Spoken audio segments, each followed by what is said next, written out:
Hey guys, this is Jiffy with Bomb City Reptiles. Just wanted to come to you from the bomb shelter here to kind of discuss uh, something it's a kind of a misconception on new ball python breeders. Sometimes they get into it and they're like, "Oh, I've got to get these, multiple genes. I've got to get these, expensive racks," and they start trying to bite off more than they can chew. So when you're starting off, it's not really that important to go out and buy the most expensive rack system that you possibly can. If you've got the money for it, sure, go right ahead. But I'm one of those that I don't really have the cash, and I'd rather spend that on quality animals, but at the same time give them a setup that keeps them healthy, keeps them shedding, keeps them eating, and makes them an all-around good snake, but that I can still clean and take care of. When I first started, everything I started keeping in was basic, tub system. I have all my tubs on uh, under tank heaters, and every one of the under tank heaters is connected to a digital thermostat with the probe on the actual heat pad. This cuts down on space for one. If I was trying to keep all these guys in tanks, I'd run out of room, within the first, sets of ball pythons that I had. So what I ended up doing is just getting these stainless steel racks from Home Depot. I get locking lid tubs from any big box store, and any heat mat that I have, since it's on this metal grating. I usually take a piece of plastic. Doesn't have to be anything uber fancy, just something to keep the heat pad off of the metal rack, and I set the tub directly on it. That way it helps me out with cleaning. I can just take the tub. With feeding, I set it down, I feed, I clean, I put it right back to where it goes, and everything's good. I label all my tubs, and this keeps everything, kind of in line to where I need it. I mean, I do have one rack system, and that's basically for my females that are going to be breeding. It was a $400 system for a 5 rack for V70 tubs. And yeah, it's great. It works out great. Helps me, really keep those temperatures where I need them for my females. But for just, keeping, I guess not necessarily overstocked, but my animals that aren't up to size yet, aren't in the breeding program yet, that I'm raising up to where they need to be, this works great for me. I keep everything on paper towels. Excuse me. Mainly because in the area that I live in, I have like this weird humidity. Either it's too much or it's not enough.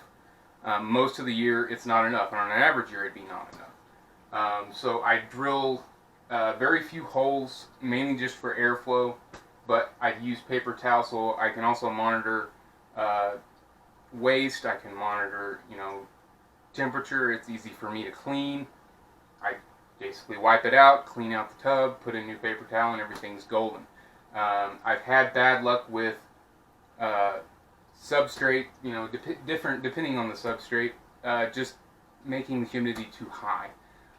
So I just what's best with me. If substrate works for you, cocoa fiber, cocoa block, whatever substrate you like, go ahead and use it. Some of my snakes do better on different substrates. I've got a Dumeril's boa here that does better on the aspen bedding. He likes to burrow, so I leave him on it. But on pretty much all of my ball pythons, I leave them on paper towels.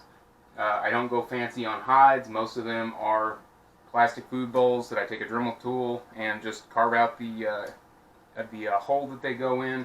Most of the bowls that they use for water are from the dollar store or Walmart, just regular pet grade or human grade.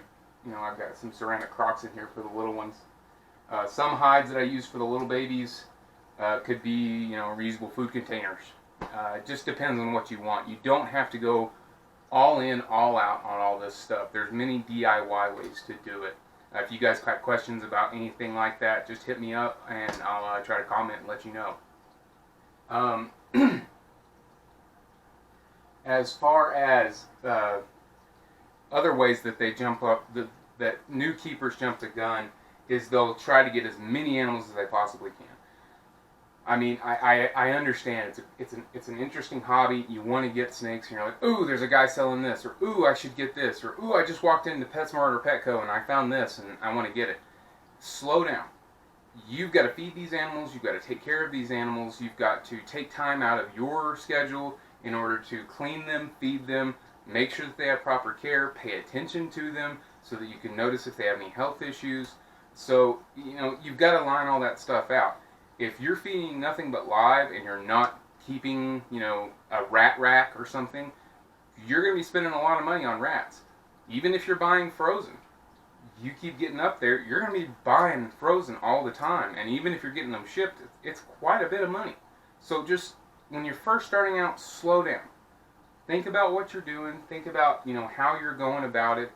And that way you can keep things manageable. Keep things the way you can handle it so that it doesn't get out of control. You don't have sick animals. You don't end up sick of it because you're spending too much time on doing all this and you just want to get rid of them. It's a passion of mine. I started off with the same snakes that started this passion I still have in this room. If I, sell an animal, it's mainly because either I'm stepping away from a project and I want to find somebody, that is either going to give it a proper home or another breeder that could use the genes that it has. Just think about what you're going to try and get in.